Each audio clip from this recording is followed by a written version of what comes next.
Shabbat Shalom, everybody. Shabbat Shalom. Shabbat Shalom. And also, happy Eve to the Feast of Tabernacles. We are here. We have made it. Everybody feeling good? Doing good here. It's great to be out here with everybody, enjoying the feast to come, as well as the next several days. Thank you. So today we want to speak about the Feast of Tabernacles, and especially being this the busiest month of holy days. So we've had so far the Feast of Trumpets, right? Which was the gathering of the people together, or calling people together, and warning people of impending things. Then we had the Day of Atonement, which was predating this day to come, Feast of Tabernacles, with atoning for our sins and getting our temples right as a body. Beautiful day we had that time, at that day, to fast amongst ourselves and just reflect on the things that we've done, but also the things that the Most High will forgive us for if it was His will. But today we're going to talk about the Feast of Tabernacles being the busiest part of the year for our holy days. And one of these most important because it brings the body together, most importantly. All of us being out here at once, not really knowing a lot about each other, seeing each other every Saturday, but not really getting who is this person as a person? How does this person act? How can I know more about him? How can we become closer, brothers and sisters? How can we work as a unit? For cooking and all things that we're going to be doing out here, starting fires and cooking over the campfires, and talking about scripture over campfires, and just getting to know each other as a body. Just because a lot of us are scattered, we do talk throughout the week, but then being face to face, that's a total different get to know. So we want to talk about the Feast of Tabernacles today. We're going to start in Leviticus 23:33. This is a significant time for Israel. And why is it so significant to the Most High? We're going to answer that today. It's the book of Leviticus, chapter 23, verse 33. Read the book of Leviticus, chapter 23, verse 33. And the Lord spake unto Moses, saying, Speak unto the children of Israel, saying, The 15th day of the 7th month shall be the Feast of Tabernacles, for 7 days unto the Lord. Speak unto the children of Israel, saying, The 15th day of this 7th month shall be the Feast of Tabernacles for 7 days unto the Most High. Interesting enough, we had not just Tabernacles, but again, beforehand we had the Day of Atonement, right? And that was from Tuesday sundown to Wednesday. Monday sundown, to Tuesday sundown. And the world actually celebrated Yom Kippur, which is also the Day of Atonement, 1 day later. However, we're doing Tabernacles according to that time frame that even they're not. So something's wrong with the world and its perceptions of what they should be doing or when we should be doing things, but then sometimes they agree. So that's odd that that's going on now. That we're seemingly the only ones that are out here at this time, but the rest of the world is not doing so, but they will do some of the days. Keep going though, 35. Verse 35. Or the first day shall be a holy convocation. You should do no servile work therein. So on the first day shall be a holy convocation. You shall come together on that first day being sundown this evening. That will start the first day of that holy convocation. You shall do no servile work therein. Now, I'm not sure if people understand the meaning of servile work, but servile work is being a servant for someone, but for money, for pay. Because for sure, out here we will be doing lots of work, helping our brothers, right? Preparing for feast. Those things are to the Most High, though. That's specifically for Him. So that servile work, that comes with a difference. Not working for yourself, to your own gain. This is for the betterment of the Most High, for one, but also your body that you're with. So we will, of course, be doing work, but it's going to be work to the Most High, be it serving, be it helping a brother who may have an issue with his tent, or a fire that might be having issues. We're teaching, we're learning, all out here together as one. Things that we didn't know before, we're going to get to know. Just about being out here. And thank the Most High that we've had a chance to come together in an atmosphere like this. It's beautiful. Keep going. 7 days ye shall offer an offering made by fire unto the Lord. On the 8th day shall be a holy convocation unto you, and ye shall offer an offering made by fire unto the Lord. It is a solemn assembly, and you should do no servile work therein. Okay. These are the feasts of the Lord. These are the feasts of the Lord. So this is all to the Most High. We're not out here, again, for our own self-serving. We're out here because we're out here for the Father. He wants to see us together, and there's a reason why he wants us together in these time frames. And throughout history, you've seen, and recently you've seen, during times that he says to be together or that such, things could happen in the world. So, not saying it could, but the timing and the reason why we're keeping these timings is for a purpose, and its ultimate purpose is his, not us. Keep going. Which you should proclaim to be holy convocations, to offer the offering made by fire to the Lord, a burnt offering and a meat offering, a sacrifice and drink offerings, everything upon his day. Besides the Sabbaths of the Lord, and besides your gifts, and besides all your vows, and besides all your freewill offerings, which ye shall give unto the Lord.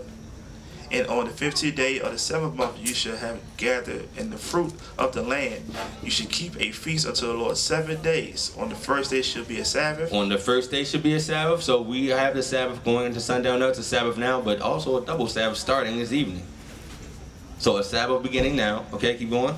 And on the 8th day shall be a Sabbath. All right, so sundown to Saturday and Sunday. Waking up Sunday will be the 8th day. All right, keep going. And ye shall take you on the first day the booths of goodly trees, the boughs of goodly trees, branches of palm trees, and the boughs of thick trees, and willows of the brook. And ye shall rejoice before the Lord your power 7 days. And ye shall keep it a feast unto the Lord 7 days in the year. It shall be a statute forever in your generations. Well, how many days? How often? Forever. Forever in your generations. It shall be a statute forever in your generations. So the moment our first time coming out to Tabernacles, and some of us are veterans here, we're at like our 5th year, 6th year, some of us are first time. But from this point forward, you know that this is a time of year where you should be getting prepared to go out into booths. Statutes forever in all your generations. Keep going. You should celebrate it in the 7th month. You shall celebrate it in the 7th month. Okay, keep going. You should dwell in booths 7 days. All that Israelites born shall dwell in booths. So ye shall dwell in booths for 7 days. All that are Israelites shall dwell in booths. Keep going. That your generations may know that I made the children of Israel to dwell in booths, which I brought them out of the land of Egypt. I am the Lord your power. And that your generations may know that I made the children of Israel to dwell in booths. So we're not ignorant that this may not be anywhere close to the time of Christ's return. Possible. We don't know. Right? That's Christ and the Most High's to decide. Most High's ultimate decision. However, we're passing this down to our children. Some of these children are so young, they're seeing it, that they can celebrate this past our time, if it came to that. So we are preparing for future generations to be able to do this regardless. All right, keep going. And Moses declared to the children of Israel the feast of the Lord. So this feast was meant to be had forever so that we could bring to remembrance our future generations that the Most High delivered us from Egypt and caused us to dwell in booths. So this is a feast that's meant to be had forever. So I'm looking forward every year to seeing these faces. Looking forward every year to getting to know you even better. On a level that only Tabernacles can do. We've made some great connections by just being out here. A lot of us. Because you get so much time to spend with one person. You really do. And it's a blessing for it. It really is. I wouldn't have gotten a chance, I don't think, to know someone I could call this person every day and not know them as well if I wouldn't have had this chance to come out here and talk to them. So I'm so glad we're all together and able to do that. Because I see the friendships and the bonds it makes. Because, you know, we have the situations where you have rain and you have things that happen while you're out here. You realize in the time of trouble, who won't panic? Or who will learn not to panic? People are learning and gaining so much in this time out here. It's more than just sitting in tents. you actually gain a healthy respect to saying, wow, my brother has maybe the same struggles I do, but also look, he's handling things. He's from the first day of Tabernacles, he didn't know how to start a fire. This brother is starting a fire. This sister starting a fire, putting up tents, knows how to get water out of a tent like that. Knows how to correct things. Oh, there is a leak in my tent. Oh, that's some electric tape. So many things you gain being out here.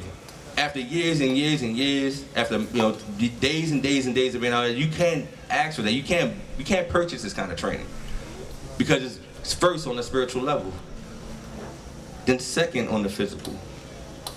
Most High is always working for his people to guide them to a different time to come. So bless his holy name for that. We're going to Nehemiah, the book of Nehemiah, chapter 8, verse 1.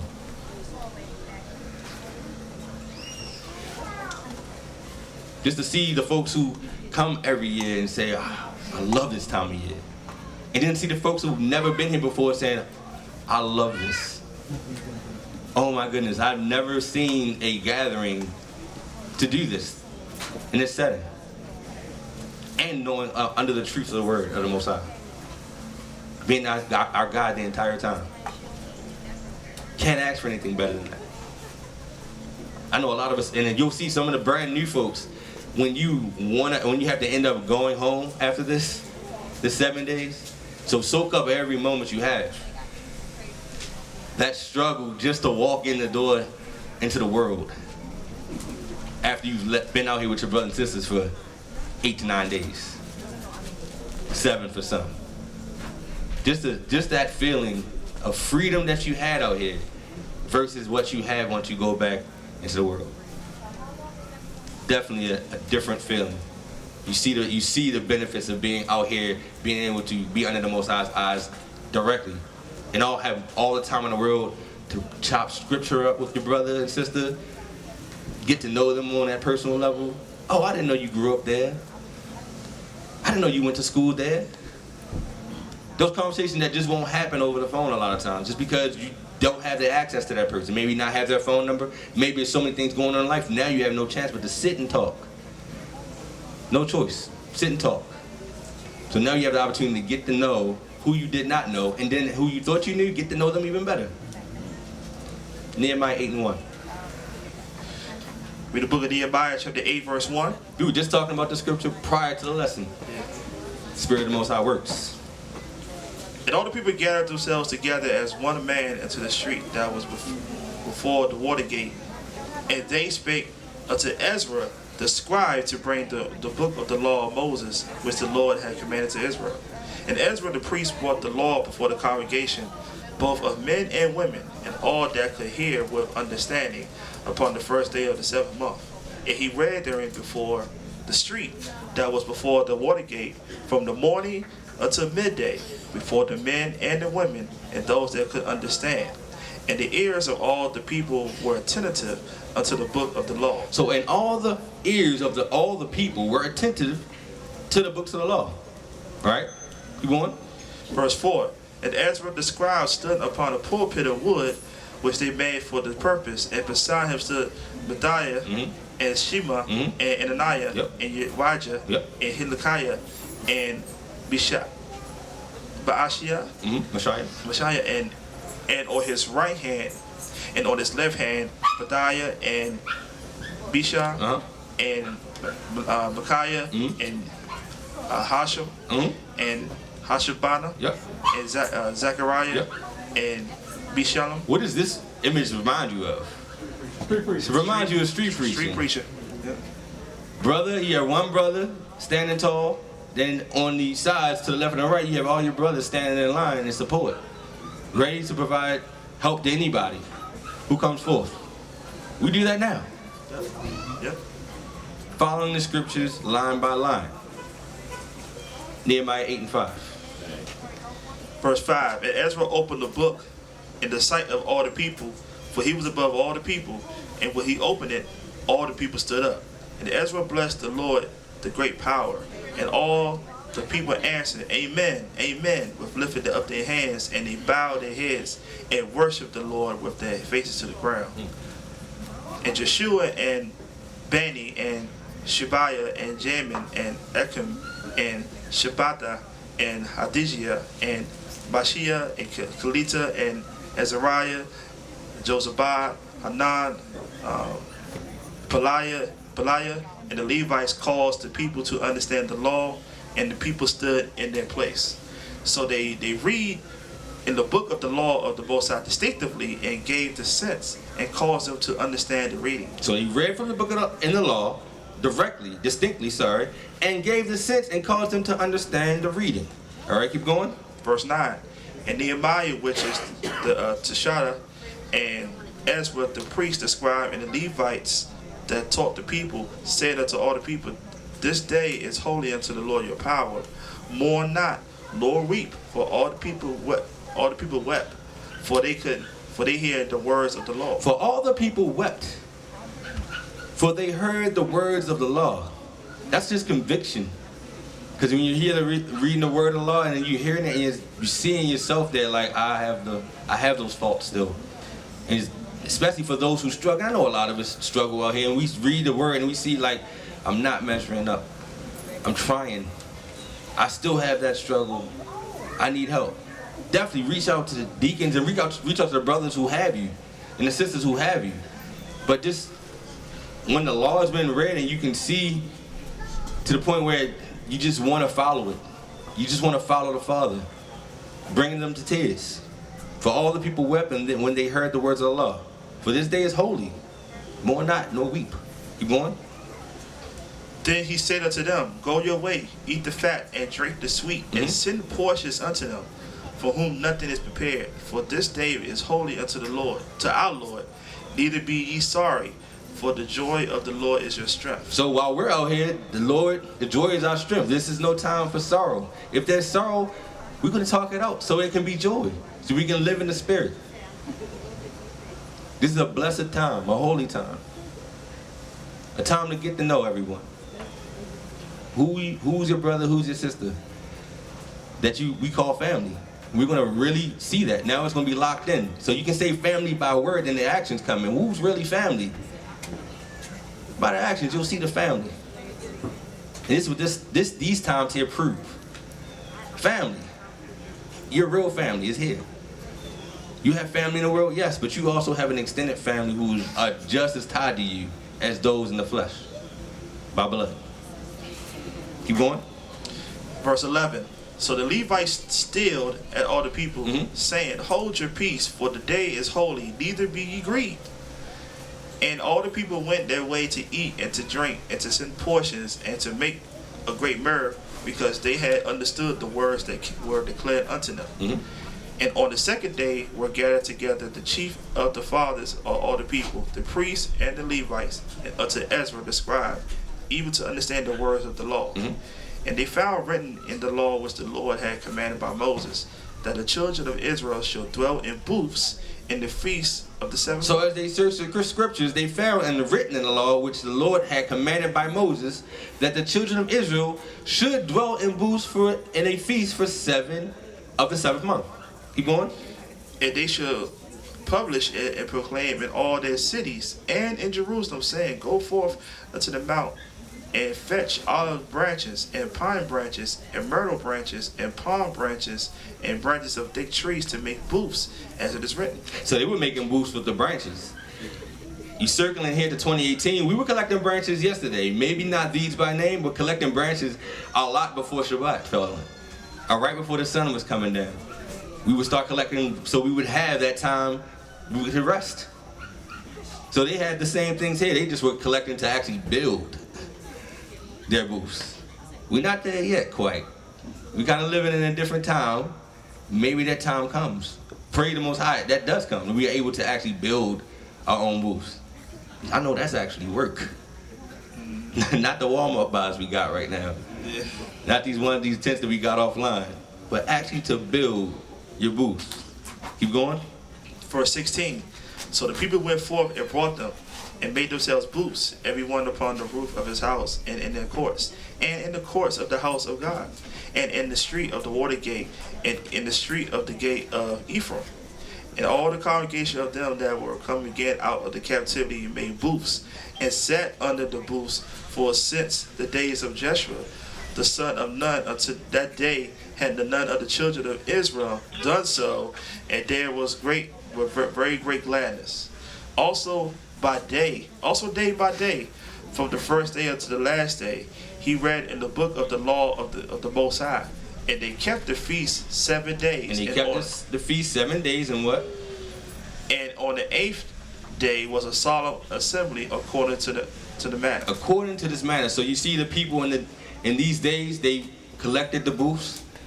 They had read out the law, brought them to tears, and he was saying this is the day of joy, not a day of sadness. It's a day to come together and learn, a day to become one, even more so than we are already.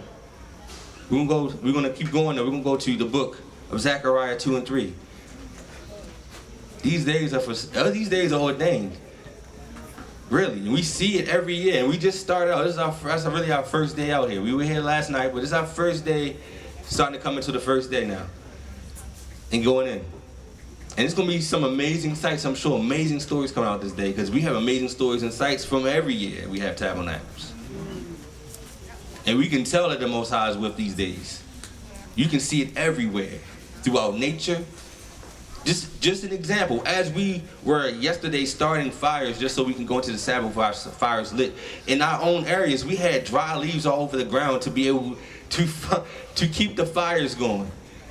The year before, some folks had some issues, maybe having food right away, getting around, maybe not making it to the store in time, or just in general like wanting snacks. Last year we had acorns, dry acorns all over the ground. Just pick it free, put by the bag. Leaves this time by the bag. So you got fire one year, you get fed the year before. It's wild. And then all the spiritual things you see just by just the sky and all those things. It's just an amazing time all around that you just don't forget. So many stories come from these days. You know what else happened this day too? We got baptized. Sister Sharon, Brother Darnell from Baltimore. Remember that? I'll never forget. So many people got baptized during this time. It's amazing, and hopefully we can do that today. This time out here again. Yeah, so y'all will get baptized. This is memorable, yeah. Memorable, life changing, because you see people coming out of the water, and you remember your own baptism. It's like just to see these people come to the Father, their whole heart and whole mind, whole spirit, on a day of feasting. And every year the anniversary comes around, they'll know when they did it, because they did it on that holy day. There'd be no problem figuring out what day that was. I remember just all the other holy, just bringing it up, all the other holy days we done had, and so happened we could be outside and people get baptized. Just amazing. But yes, these are days for remembrance, for sure. We're going to Zechariah 2 and 3. All right, with the book of Zechariah chapter 2 verse. Because, like we said, we see sights and sounds all over the place, right? And you see all types of what you would call miracles. So a lot of little things that happen that a lot of people we won't speak about. We just saw it. Just amazing things. But there's some other amazing things to come. Let's go.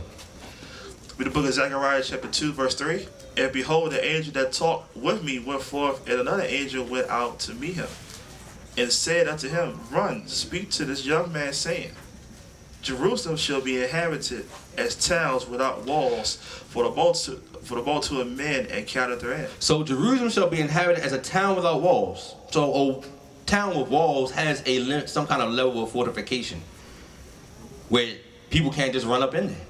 You got gates. If you have walls, you must have gates, or people guarding the gates. So it slows that down. We're talking about an actual city.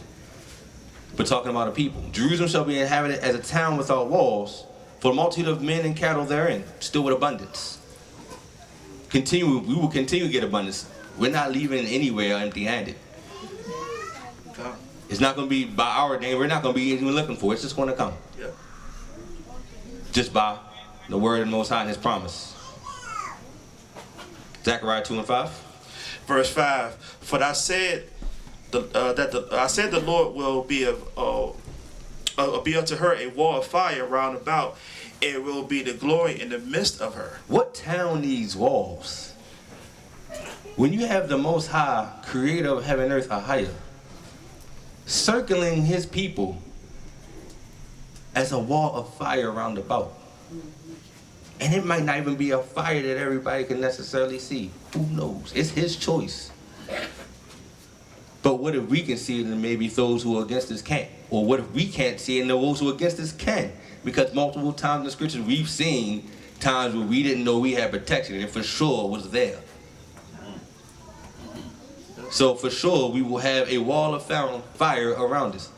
For the most part on these tabernacle days we don't have any trouble. None. And he's for sure people circling. You have his angels, him, Christ here with us during our time. So we will be protected with fire round about us, and we'll be rest with lots of cattle. Cattle not easy to procure, easy to get. To have that kind of abundance without really having to do much, or he leading the way of where you should do it to actually get what you got. If he's for you, who can be against you? We're going to go to 2 Kings 6 and 9. If he's for you, who can be against you?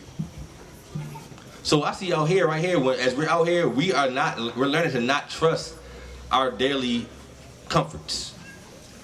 Being out here, we're learning to just trust in him completely.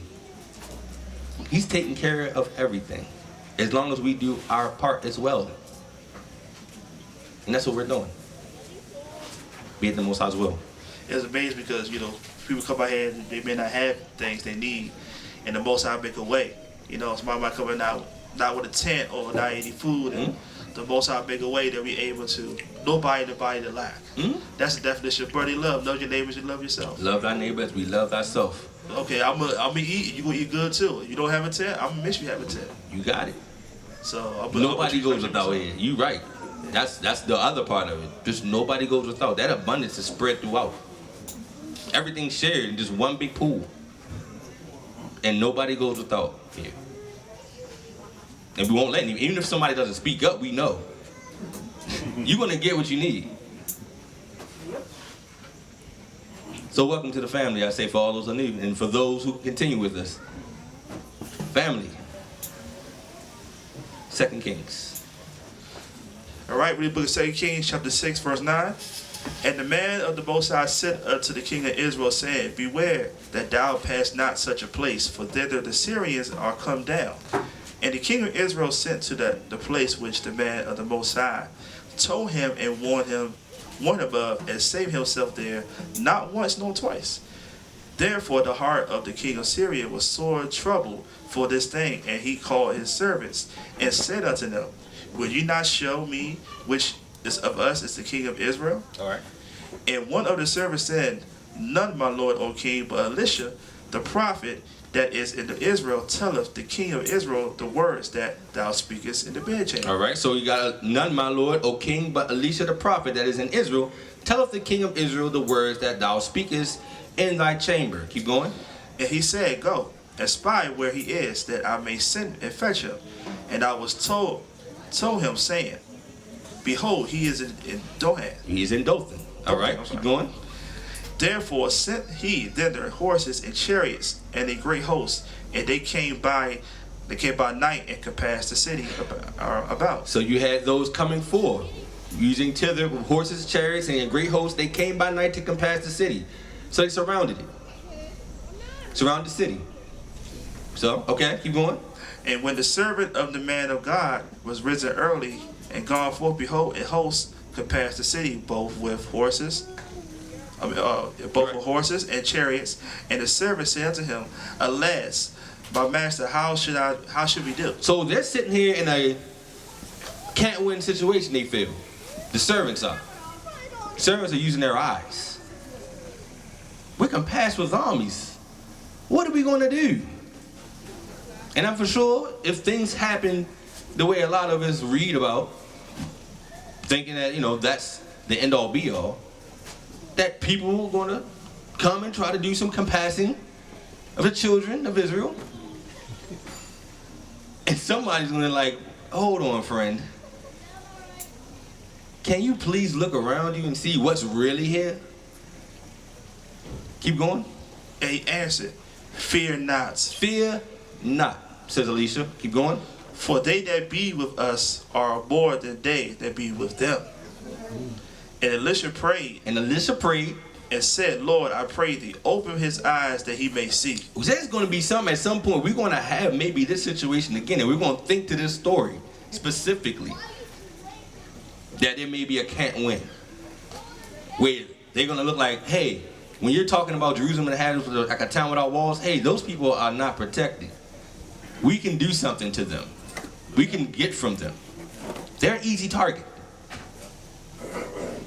And those men, those women of the Most High, for certain, say, why we fear anything?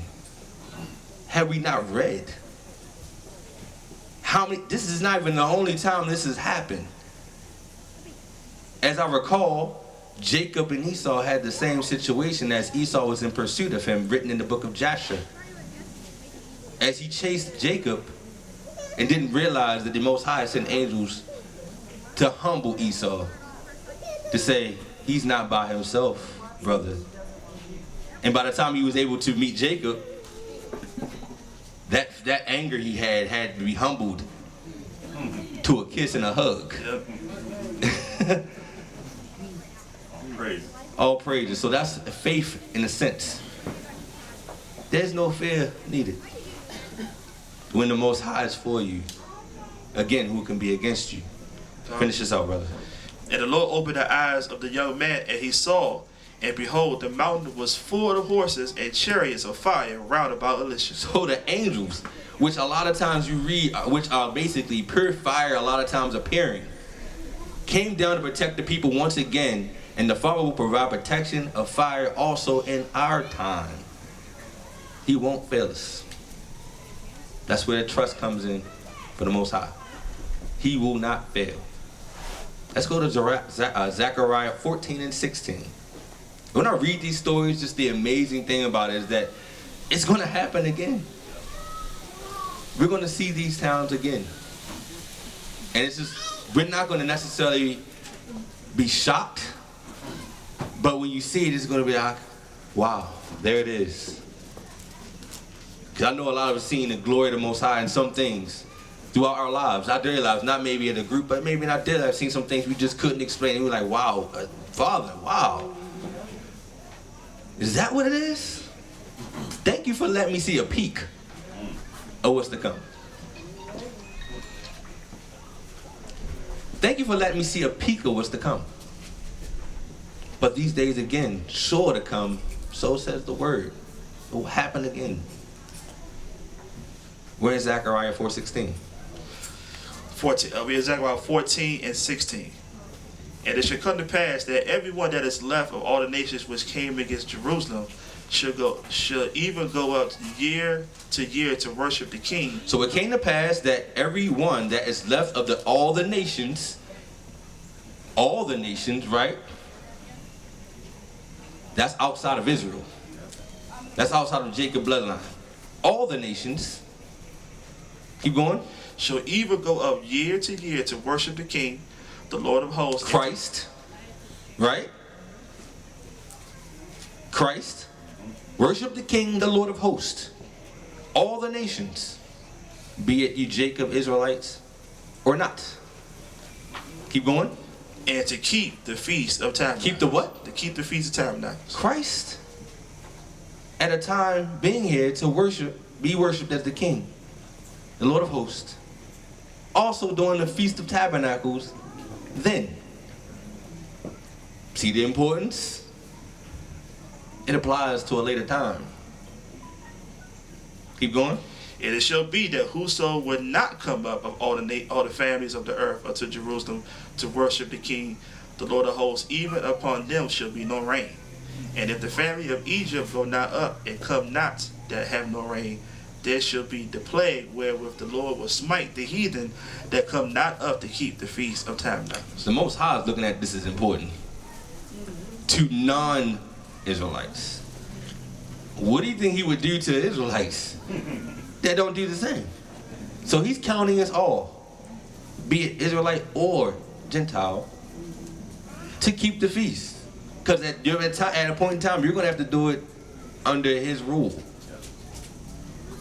Keep going. In that day, there shall be upon the bells of the horses holiness unto the Lord, and the pots in the Lord's house shall be like the bowls before the altar. Yea, every pot in Jerusalem and in Judah shall be holiness unto the Lord of hosts, and all they that sacrifice shall come and take of them, and see therein. And in that day there shall be no more the Canaanite in the house of the Lord of hosts. So once again, we will dwell in booths in the wilderness, and there shall be a feast even to the kingdom of Christ, in that kingdom after Christ returns. Any nation that does not participate in that shall be destroyed. So it is a very, very, very, very, very important feast. Point blank. Christ will be there for it.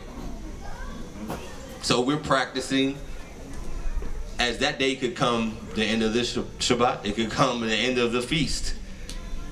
But we got to be ready as the bridegroom with our oil. We don't want to be caught without the lamp oil. So we will continue to do the feast as the Most High commands. Let's go to Hosea 12:9. But remember just being early in the word when I didn't even know what feast were. And when I read that, I was like, whoa, Christ cares about the Feast of Tabernacles? Why am I still here at First Day Church when they say I'm not supposed to? It says it right here for him. Those were very compelling that I couldn't argue those things. It wasn't a person that had to sit me down. The word just spoke for itself. Feast of Tabernacles, important. He's dividing people out left and right there. It's a dividing line. You see, he's basically saying wheat and tares on who's working with it and who's not. How you operate in the Feast of Tabernacles versus not. Splitting up. You don't want to handle it? No rain. Destroyed. Not our sayings. It's the word. Important day. Hosea 12:9. All right, with the book of Hosea, chapter 12, verse 9. And I, that am the Lord of thy power, from the land of Egypt, will yet make thee to dwell in tabernacles, as in the days of the solemn feast. So, and I, that am the Most High, thy power, from the land of Egypt, will yet make thee dwell in tabernacles, as in the days of the solemn feast. Keep going. I have also spoken by the prophets. I have also spoken by the prophets. So this is relayed. And you know what prophets in the scriptures, they would just carry on the same words. There wasn't a huge change between them. Some would bring in something, just add more to it, but it was not necessarily changing the prophecy. Prophecies, you never fail. All the prophets got the same call, all the way down the line. I have also spoken by the prophets, and what else? And I have multiplied visions. And I have multiplied visions, okay? And used similitudes. And used similitudes, right? By the ministry of the prophets. By the ministry of the prophets. He condescended so everybody got the same thing. If you don't understand it in street talk, I'm going to give you it in a college verb. If you don't understand the college verb, I'm going to give it to you in street talk. If you're a Gentile, I'm going to talk in your language. If you Israelite, I'm going to talk in yours. Everyone got it. The prophets multiplied by visions, and they use similitudes by the ministry of the prophets. Go to Isaiah 60:19.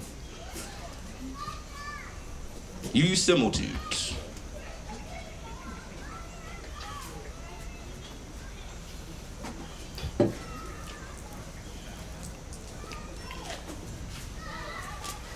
Love this day. Love these days.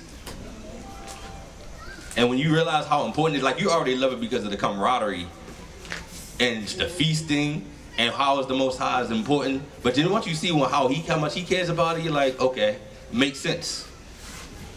I love it, but he loves it even more than I love it. The fact that I love it, he's like overjoyed. And we want to do it for the right reasons, right? It's for him. Completely for him. And to get to know his people. Definitely a day of togetherness. Days of togetherness.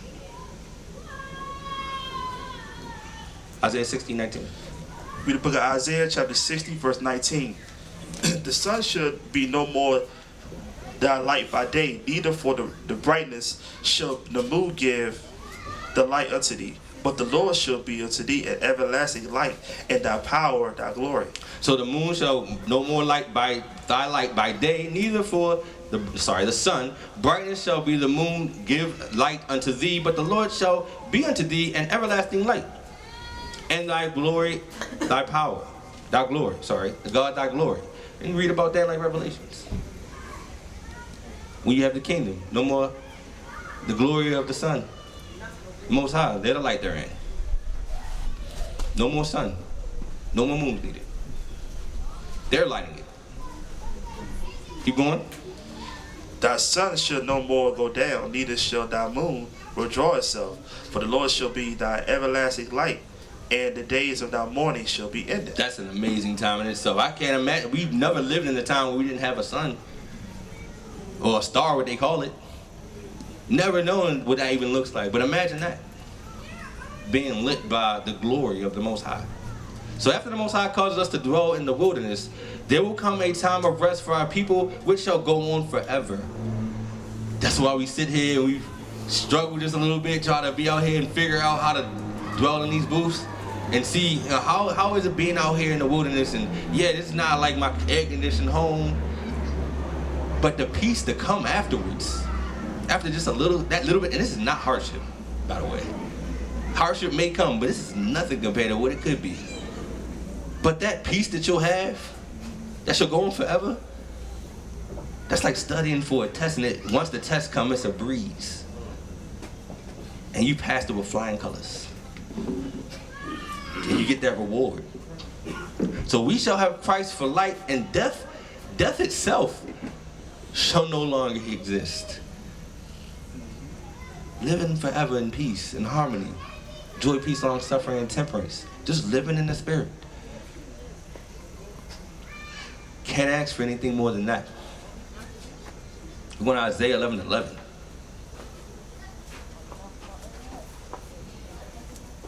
Just knowing that these little bit of rough times of getting used to being outside of the world, it will be rewarded with everlasting peace. Read the book of Isaiah chapter 11 verse 11. And it shall come to pass in that day that the Lord shall set his hand again the second time to recover the remnant of his people, which shall be left from Assyria, and from Egypt, and from Patros, and from Cush, and from Elam, and from Shinar, and from Hamath, and from the islands of the sea. All right. And he shall set up an ensign for the nations, and shall assemble the outcasts of Israel, and gather together the dispersed of Judah from the four corners of the earth. From where? From the four corners of the earth. He shall set up an ensign for the nations. They're going to get a heads up. Look, I'm grabbing my people, and there's nothing you can do about it. Not a thing. He's going to set up ensign for the nations, and shall assemble the outcasts of Israel, and gather together the dispersed of Judah from the four corners. No matter where you are. America, South America, China, Africa, Europe. He's coming to get you if you're his. Keep going. The envy also of Ephraim shall depart, and the adversaries of Judah shall be cut off. Ephraim should not envy Judah. Ephraim should not envy Judah, and Judah should not vex. So that envy of Ephraim shall depart, and the adversaries of Judah shall be cut off. So, you know, Judah, we're persecuted just like the northern tribes, but we are even more so the target. But now this envy between Ephraim and Judah, that separation, well, I'm from the islands, and I may look a little different than you. We can't be family. That's going to go out the way. We are one family suffering the same things to try to get to the same purpose. And once we learn that as one, that's what the nations seek to stop at all costs. They will make sure that you look at the news and see some of them being taken for border patrol or immigration. And most of Judah is going to say, you know what, the ones especially not in the truth, well, that's not my problem. At least they persecuting somebody else other than me. Their own brother. Don't realize that's your family. You're staring right at. Suffering part of what was said was going to happen to them. We just talking the other day, just like they just had this massive roundup of children, and they haven't reunited all their children together with these people. Say 1,400 children missing. So seriously, they don't know that. What kind of wickedness has to be happening now? There's children out there missing, all at the same time, and nobody's looking for them, except the families who don't have their children, which are already persecuted, so they're not going to get the help that they should get as a normal human being. So that envy of seeing Ephraim going through that mess, and then when we get persecuted, they see us going through, well, at least I'm not black. At least I don't get to go through their stuff. That's going to go out the way. No more separation of Ephraim via the northern tribe, and no more Judah, that southern. Because Jeremiah told you, they was persecuted together. Yeah, we might be suffering different things, so your eyes will play tricks on it and say that, yeah, we're not the same. It's impossible. But they're doing some of the worst things to these people and ours. You gotta look at the design. It's ironic. Northern tribe and southern tribe very much family oriented, but southern tribe, as you see them as a culture, they'll put 30 people in a house. Be fine. So what's the worst thing you could have did to them? Take money away? No, they don't care about that. Take their cars away? No, they don't care about that. Take their jobs away? They'll just go work somewhere else under the table and figure it out. Somebody will support in the midst of them. But go take their children away. Now we got their attention. Our people, we care about that stuff too. But for us, it's don't call us a certain word. Because if you do that, that's the worst thing you could possibly do. I don't care if you shoot or kill or murder us, each other. But if you say the N-word or anything else close to that, I'm going off. Don't disrespect us. Seems like to be the key of the day. You want to get Judah riled up on appearances? Seemingly disrespect them. That becomes a prideful thing. So Judah's weakness ends up being pride. So they got northern tribe with families and Judah with pride. That's this whole Nike thing. That's all pride.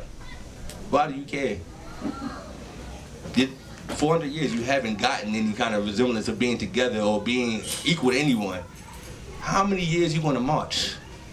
How many years you going to be upset? How many years you going to have these leaders coming up and saying, let's get equal rights? We deserve it. There's people who weren't even born here that got more rights than you. Wake up, Judah. Wake up, Ephraim. No more vexing. No more separation. We are coming together as one. Be it the Most High's will, regardless what any outside influence think they can do. Keep going, brother. 14. But they shall fly upon the shoulders of the Philistines towards the west. They shall spoil them of the east together. They shall lay their hand upon Edom and Moab. Edom and Moab, keep going. And the children of Ammon shall obey them. Mm-hmm. And the Lord shall utterly destroy the tongue of the Egyptian sea, and with his mighty wind he shall shake his hand over the river, and shall smite it in 7 streams, and make men go over dry shod. The Lord shall utterly destroy the tongue of the Egyptian sea, and with his mighty wind shall he shake his hand over the river, and shall smite it with 7 streams, and make men to go over dry shod. You know how amazing this is? And you know why it's so real? Just the other day when we had the hurricane in North Carolina, right? That hurricane, what was the name of that hurricane, brother? Florence. Think about this. This is the only time, and you can go look it up. This is one of the only storms they actually could calculate and look at via radar, weather radar, and see sands from the Sahara in the middle of the Atlantic Ocean still spinning. Yeah, I saw that. Rereading that again, he shall destroy the tongue of Egypt with his mighty wind. Shall he shake his hand over the... They took sand from the Sahara. The storm took sand from the Sahara and is pulling it away from the area. And just as he's pulling it away, he can add more.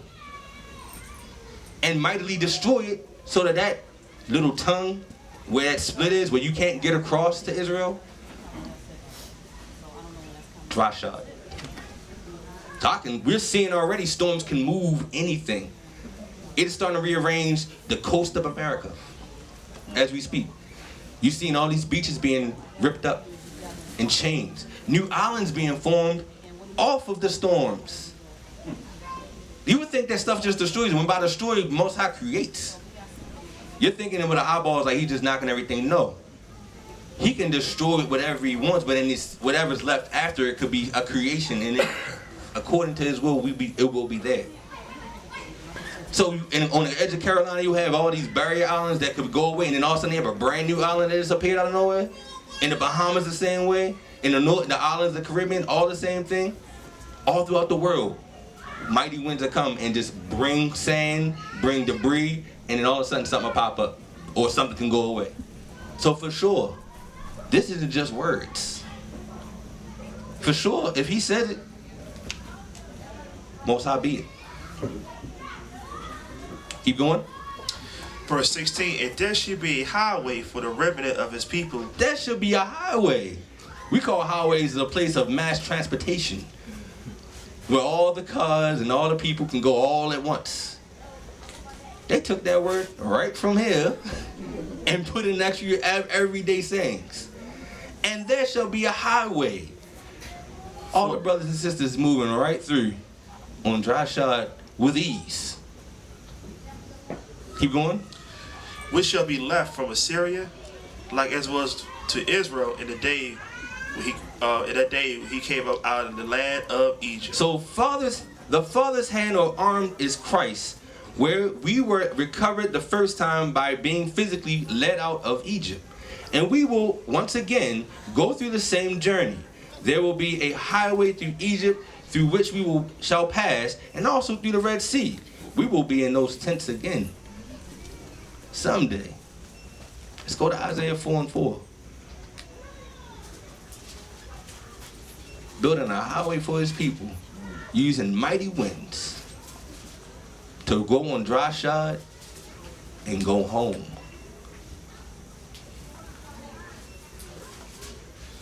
That'll bring tears to your eyes in itself. He does that, all that love he has for you to bring you over and home. Yep. Knowing that you may not have ships and boats to necessarily get across a small body of water. He said, you no worries, brothers and sisters. Did I not say I would take care of you regardless? Why need boats when there's no water? Right. Isaiah 4:4. All right, the book of Isaiah 4:4. When the Lord shall have washed away the filth of the daughters of Zion, and shall have purged the blood of Jerusalem from the midst thereof by the spirit of judgment and by the spirit of burning. And the Lord will recreate upon every dwelling place of Mount Zion, and upon her assemblies, a cloud and smoke by day, and a shining of flaming fire by night. For upon all the glory shall be a defense, and there shall be a tabernacle for a shadow in the daytime from the heat, and for a place of refuge, and for a comfort from storm, from rain, like we talked about it earlier today. There shall be a tabernacle for a shadow in the daytime from the heat, and for a place of refuge, and for a convert from a storm and from rain. And I know we were out here and it was sunny on one side of the camp, while we getting sprinkled with light dapples of rain. It was a cloud right over us. Did you not see that?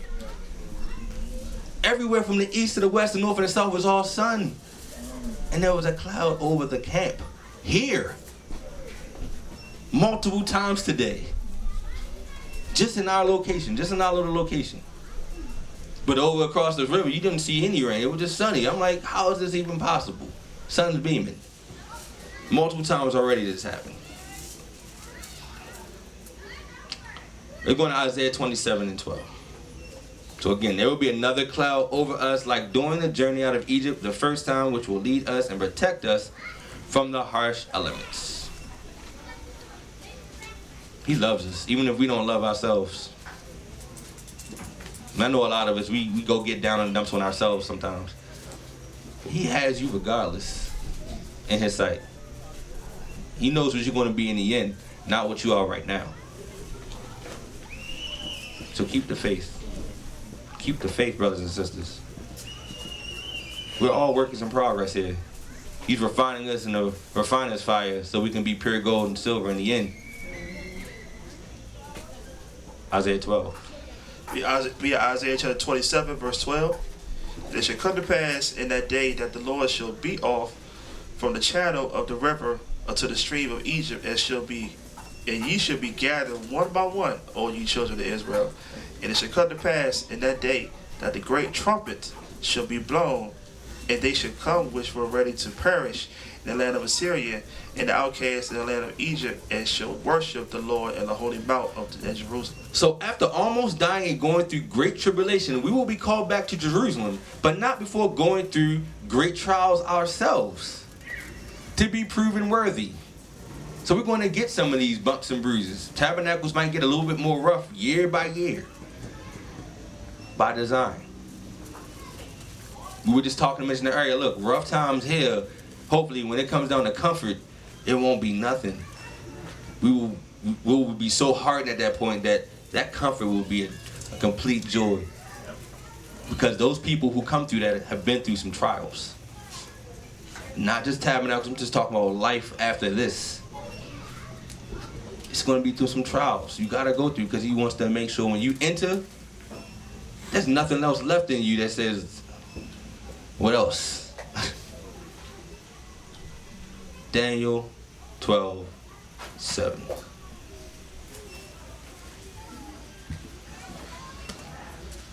All right, with the book of Daniel, chapter 12, verse 7. And I heard the man clothed in linen, which was upon the waters of the river, where he held up his right hand and his left hand unto heaven, and swear by him that liveth forever that it shall be for a time, times and a half.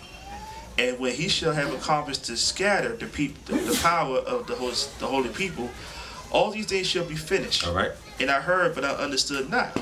Then said I, O my Lord, what shall be the end of these things? So Daniel said, I heard but not understood not.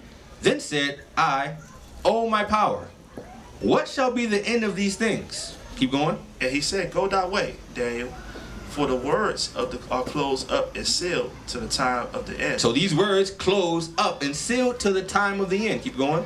Many shall be purified and made white and tried. How did these people be made purified and white? Because they're what? Tried. These people will have earned that purified and white, whoever they are. Keep going. But the wicked shall do wickedly, and none of the wicked shall understand, but the wise shall understand. So the wicked, the eyes of the wicked, for sure will be blinded. The understanding of the wicked will surely be nothing. They won't have that understanding. But in that time, the wise in Christ, the wise in the Most High, the wise in the Holy Spirit, will for sure understand. Keep going. And from the time that the daily sacrifice should be taken away, and the abomination that maketh desolate set up, there should be 1,290 days. Blessed is he that waiteth and cometh into the 1,330 days. Blessed is he that waiteth and cometh to the 1,330 days. Let's go to Revelations 3:14. Again, those brothers and sisters are going to be battle ready, battle hardened to these times to come. Blessed is he that waiteth. For those who endure to the end, the same shall be saved. Revelations 3:14. Read the book of Revelation 3:14. And to the angel of the church of the Laodiceans write, these things said the Amen, the faithful, and the true witness, the beginning of the creation of the power. I know thy works, that thou art neither cold nor hot. I would thou were cold or hot. So I know thy works, that thou art neither cold nor hot. I would thou wert cold or hot. Keep going. So then, because thou art lukewarm, Because you are in the middle, and playing both sides, either cold, you're not all cold, you're not all hot. Because you're double stepping, moving, sliding from side to side. Not anchored in one side or the other. Basically like what? Abram's brother, waiting to see who wins in the end. Those kind of folks. Because you're lukewarm. What else he said? and neither cold nor hot, And neither cold nor hot. Okay? I will spew thee out of my mouth. I will spew thee out of thy mouth. This is in red letters. Christ's words. Not no brother's words, not no any prophet, just prophets. It's Christ's words. So then, because thou art on that one side or the other side, depending who's on top, and neither cold nor hot, I will spew thee out of their mouth. That's serpent ways right there. Serpents go for opportune times. Serpents go from Egypt to Greece, to America, to Rome. Whoever's in power, that's where I'm gonna be. That's how serpents operate. That's how the spirit of Satan operates. Sliding from whoever the opportunity affords itself. Keep going. Because thou sayest, I am rich and increase with goods, and have need of nothing, and knowest not that thou art wretched and miserable, and poor and blind and naked. I counsel thee to buy of me gold tried in the fire, that thou mayest be rich, and white raiment, that thou mayest be clothed, and that the shame of thy nakedness do not appear, and anoint thy eyes with eye salve, that thou mayest see. As many as I love, I rebuke and chasten. As many as I love, I rebuke and chasten. So I don't know how many people in the audience today get rebuke and chasten of the Most High on a frequent basis. But those he loves, just like a father who loves a son, who is sometimes just a screw up and he just wants him to get right. Correction will come. Rebuke will come. Embrace it. Most High still loves you. Keep going. Be zealous, therefore, and repent. Be zealous, therefore, and repent. Keep going. Behold, I stand at the door and knock. If any man hear my voice, open the door. I will come into him and will be sup with him, and he will be with me. So behold, I stand at the door and knock. The door of your temple. To let Christ in. And some of us, a lot of us, at sometimes, we ignore the knock. Knowing he's right there, and just ignore. Behold, I stand at the door and knock. If any man hear my voice and open the door, I will come into him and will sup with him, and he with me. He's asking. Some of us aren't hearing. He's knocking. Some of us are too busy to hear the door. Keep going. Verse 21. To him that overcometh will I grant to sit with me in my throne, even as I also overcame, and I am sit down by my Father in his throne. Do you think he's doing anything that you didn't have to go through? He's not going to do something that you didn't have to go through as well. Most High in Christ don't work like that. To him that overcometh will I grant to sit with me. He's sitting there and watching the moves. When this is set before you, how do you react? When that's set before you, how did you act? There was two options there. Which one did you choose? For him that overcometh will I grant to sit with me in my throne, even as I have overcome. Because when I get up there, brother, is he saying like, look, I went through the same thing, brother. You don't understand. You wouldn't have went through something I didn't go through myself. Wasn't tried with myself. Didn't sin. But was also tempted in the gates the same way you were. He will grant them to sit down with my Father in his throne. Beautiful. Keep going. Verse 22. He that had an ear, let him hear what the Spirit said unto the churches. So point blank, if you're purified gold, or to be purified gold, you're going to be tried in the fire. You're going to be tried with little inconveniences like rain, or trying to deal with a brother after 9 days. Do you still love him? Has he annoyed you yet? Sister, after 9 days, have she? You're going to be tried. And those things that you just not strong at. Everybody has a weakness. That's the anchor of humbleness. He's just trying because out of love he tries. And he just wants to see his family, sons and daughters, come with him. That's all he's doing. We're going to Ezekiel 38:8.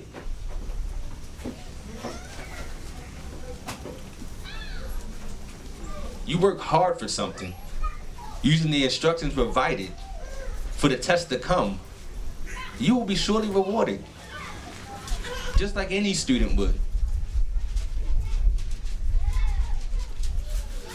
All right, we look at Ezekiel chapter 38, verse 8.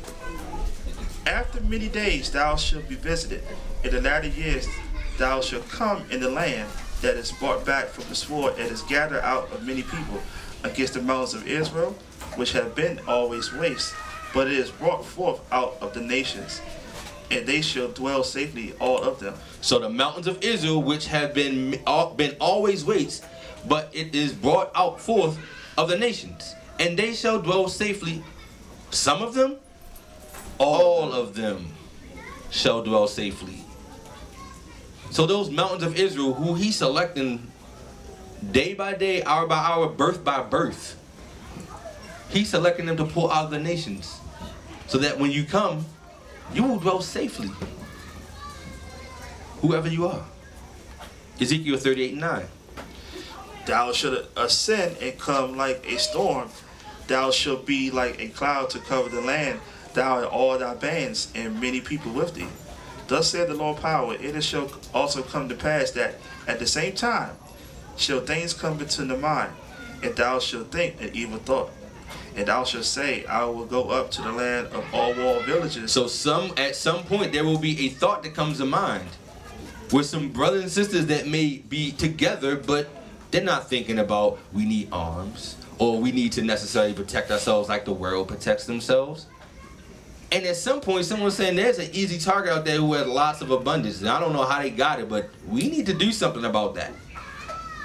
And they're going to be coming. Let's go to that village that dwells without walls. We already read this before. Keep going. I will go to them that are at rest and dwell safely, all of them dwelling without walls, and having neither bars nor gates. You think that some of these other nations, in respect of our feast days and the days we celebrate according to the Most High, don't feel like they need to come on Saturday while you're at rest? Or maybe a day when you're on a feast? There may not be boundaries when it comes to that evil thought. So that's why we stay ready according to the Father in His word, and being bound together under one mind, one body, one baptism. Keep going. To take a spoil and to take a prey, to turn thy hand upon the desolate places that are now inhabited, and upon the people that are gathered out of the nations, which have gotten cattle and goods that dwell in the midst They of will the land. not just be attracted to you because you're by yourself. They're going to be attracted because of what you have. And it's going to be in a situation that they don't understand how you even got it. Because they're not thinking with the spirit, they're thinking with their flesh. That could do anything to many people, even provoke to jealousy. And then at this point, you will have folks maybe after a underworld village. Keep on. Sheba and Dedan and the merchants of Tarshish, with all the young lions thereof, shall say unto thee, Art thou come to take a spoil? Are they come to take a spoil? Hast thou gathered our company to take a prey? To carry away silver and gold, to take away cattle and goods, to take a great spoil? All right. Therefore, son of man, prophesy and say unto God, Thus said the Lord power, in that day when my people of Israel dwelleth safely, shalt thou not know it? And thou shalt come from thy place out of the north parts, thou and many people with thee, all of them riding upon horses, a great company and a mighty army. All right. And thou shalt come up against my people of Israel as a cloud to cover the land, and shall be in the latter days, and I will bring thee against my land, that the heathen may know me, when I shall be sanctified in thee, O God, before their eyes. Thus said the Lord power, art thou he of whom I have spoken in old time by my servants, the prophets of Israel, which prophesied in those days many years, that I will bring thee against them? And it shall come to pass at the same time, when God shall come against the children of Israel, said the Lord power, that my fury shall come up in my face, for in my jealousy and in the fire of my wrath have I spoken. Surely in that day there shall be a great shaking in the land of Israel. So in my jealousy and in the fire of my wrath, I have spoken. Surely in that day there shall be a great shaking in the land of Israel. Right now, the land of Israel is inhabited by folks who should not be there, but they are, and they're allowed. Be it the Most High's will. But in that day, that land is going to be a shaking, like a day they never saw before. Keep going. Verse 20. So that the fishes of the sea and the fowls of the heaven and the beasts of the field and all the creeping things that creep upon the earth and all the men that are upon the face of the earth shall shake in my presence. And this is ironic because a lot of us put a lot of effort into family, friends, people on the street that may not hear, and we get frustrated sometimes in our own ways. If we get frustrated, they don't hear us. But it's telling you here, everything on the earth, be it an animal, be it a person, shall be upon their face and know who the Most High is. And then at that point, whatever conversation you had, whatever brother, hey brother, you better prepare for a time to come. And they say, yeah, I don't know what you're talking about. And here comes the Most High Christ cracking the sky. Oh, that brother, they're going to remember that conversation you had. For sure. You don't have to say anything more. They will be looking for your number, looking for your address. Brother, I need some speeding up to do. Need some catching up to do. Keep going. And the mountains shall be thrown down, and the steep places shall fall, and every wall shall fall to the ground. I mean, I don't know if in our lifetime we've seen mountains go to the ground yet. But for whatever shaking this is going to be, imagine what it takes to bring a mountain down. It's something we've never seen again. There's going to be no doubt that folks who may not have believed in God of any kind said that, hey, this is the Most High of Israel. We know. Keep going. And I will call for a sword against him throughout all my mountains, said the Lord power. Every man's sword shall be against his brother. And I will plead against him with a pestilence and with blood. And I will rain upon him and upon his bands and upon the many people that are with him, an overflowing rain and great hailstones, fire and brimstone. Thus will I magnify myself and sanctify myself, and I will be known in the eyes of many nations. Thus will I magnify myself and sanctify myself, and I will be known in the eyes of many nations. So whatever religion's going on right now, that all of a sudden not going to exist. What church? What Buddha? They not going to care about that.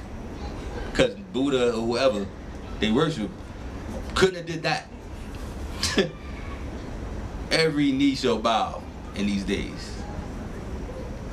So us being forefront, we're the forerunners of these things. We gotta be ready to receive an influx of scared but humbled and ready to believe people. That's what it says, be apt to teach. Yep. You might be apt to teach in some really trying situations, like, look, let me get you up to speed. Let's start here. Precept, precept, precept. You good? That's all right, let's walk together. All right? So after the sword has purged the land of Israel, which was in verse 8, we will once again dwell there in unwalled villages. The other nations at that time will see our prosperity and attempt to rob us, even though they know that the Most High gave us such prosperity. Christ will then come down with a wall of fire to destroy all of them and leave them for the birds. So here's an example of what Christ did on Tabernacles. Let's go to Christ's side, which is all sides. But let's point it for those who may not know. We're going to John 7:1.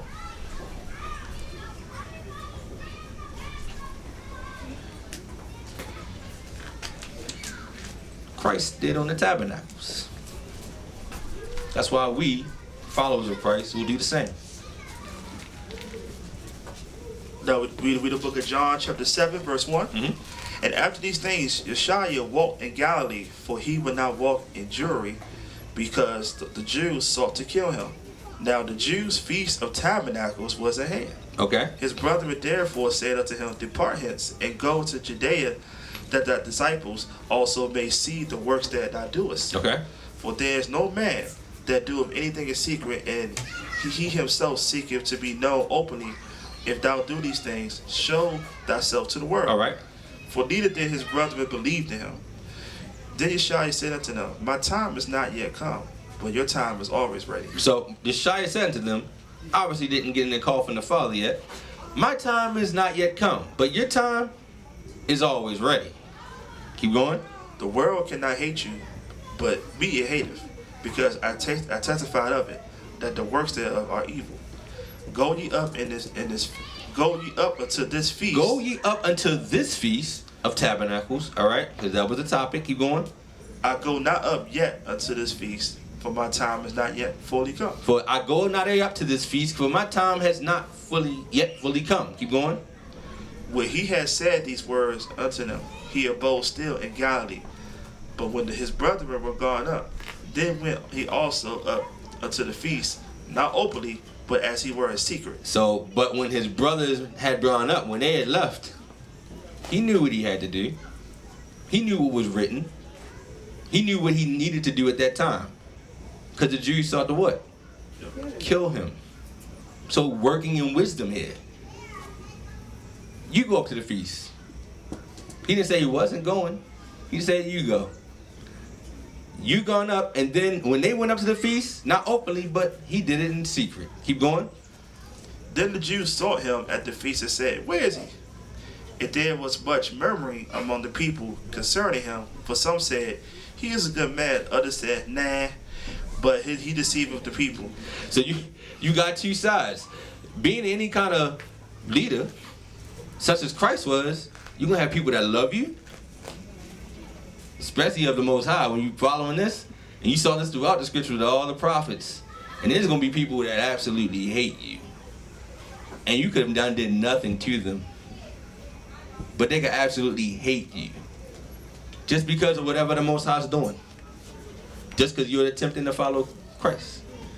So you have the prophets being murdered left and right. Don't know that every time what it says, your own people are the downfall. That's what it's showing. They might be the ones that turn you in. They might be the ones that put the knife in your throat. They might be the ones. Especially when you're following this. For sure. Keep going. Verse 13. Howbeit no man spake openly of him for the fear of the Jews.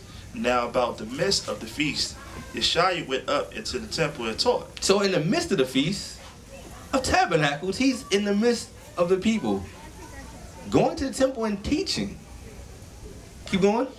And the Jews marveled, saying, How knoweth this man letters, having never learned? They are using they're doing exactly what the world would do. Brother, how many degrees you got in God? What school you been at to actually be able to teach anybody? Who gives you the authority to be up there? Same old Israel. Throughout time. How is he able to teach having never learned? Not knowing this is the Son of the Most High. This is where you have the world completely blinded. You're looking at what this brother on the outside is doing or looks like versus what the Most High says is going to be. Keep going. Yeshua answered him and said, My doctrine is not mine, but his that sent me. That shows that Christ is not God. If any man would do his will, effectually does. Right. If any man would do his will, he should know of this doctrine, whether it be of God or whether I speak of myself.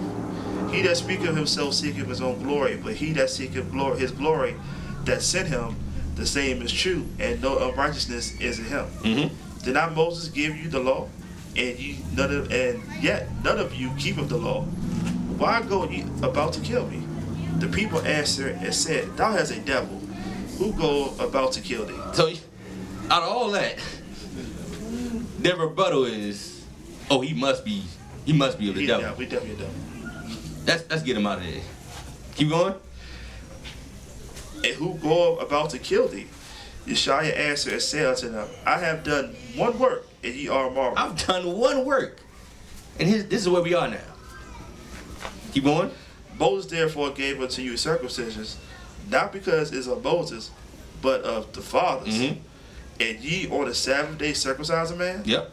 If a man on the Sabbath day receive circumcision, that the law of Moses should not be broken, are ye angry at me because I have made a man every whit whole on the Sabbath day? Mm-hmm. Judge not according to your appearance. You do what? Judge not according to your appearance. Judge not according to the appearance, because appearances tend to deceive.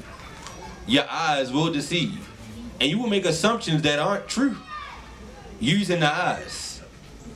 Judge not according to the appearance, but what? But judge righteous judgment. Judge righteous judgment in the spirit. There's an issue you can find out easily. They didn't want that. Oh, he must have a devil. Oh, this brother must be off his rocker. We gotta do something about this brother. Let's go to 25. Then said some of them of Jerusalem, is not this he whom they seek to kill? Mm-hmm. But lo, he speaketh boldly, and they say nothing about him. Do the rulers know indeed that this is the very Christ?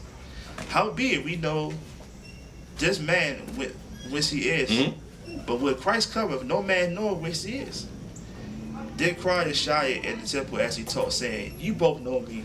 Ye both know me. Keep going. And you know whence I am. Mm-hmm. And I am not come of myself. And I have not come for myself, right?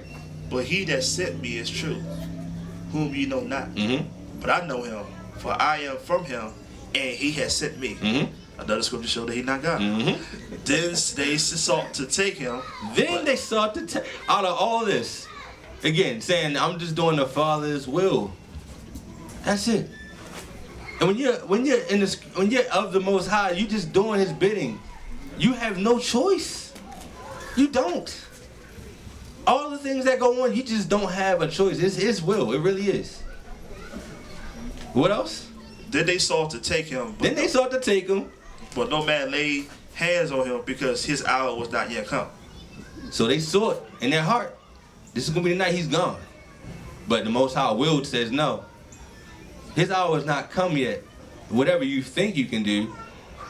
How many stories you have of folks that get guns pulled on them and they're going to be robbed, and whatever gun they have jams. And that gun was working perfectly before, but at that moment jams. Or they seek to stab somebody and the actual knife breaks apart. If it's not going to happen, regardless of what you feel or think, if it's not the Most High's will not happen. So after the Most High causes us to dwell in the wilderness, will come a time of rest for our people, which shall go on forever. We shall Christ for the light, and death shall no longer exist for us. Shabbat Shalom. No, not Shabbat Shalom. We're going to Revelation 21.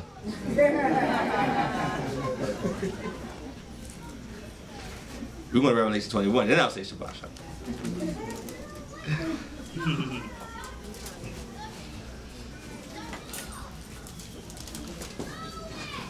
It's funny because they was doing the feast day. They supposed to be in the spirit of brotherly love. What were they doing? They were about trying to kill him. They worry about something other than what you're there for. You're not there for yourself.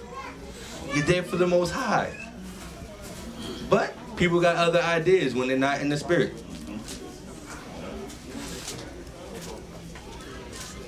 Revelations 21:22. All right. Revelation chapter 21, verse 22. And I saw no temple therein, for the Lord power almighty and the Lamb are the temple of it. And the city had no need of the sun, neither of the moon, to shine in it. For the glory of the Most High did lighten it, and the Lamb is the light thereof. Mm-hmm. And the nations of them which are saved. And the nations of them which are saved shall walk outside of Israel, right? Shall walk in the light of it. Shall walk in the light of it. Keep going. And the kings of the earth do bring their glory and honor into it. Keep going. And the gates of it shall not be shut at all by day, for there shall be no night there. Mm-hmm. And they shall bring the glory and honor of the nations unto it. and there shall be in no wise enter into it anything. And during that time, there will be no and shall no wise enter in anything that what? Defileth, okay? Neither whatsoever work of abomination, all right, or maketh a lie, or maketh a lie. Keep going. But they which are written in the Lamb's book of life. That's the end there. So enjoy this holy day, as it is a good time to get our people into the mindset that we will once again dwell in the wilderness, the Most High willing, and be free from the overwhelming temptations of the world to finally bring peace to our vexed spirits. Enjoy your feast, and we love you all. Shabbat Shalom, family. Shabbat Shalom. Feast of Tabernacles 2018.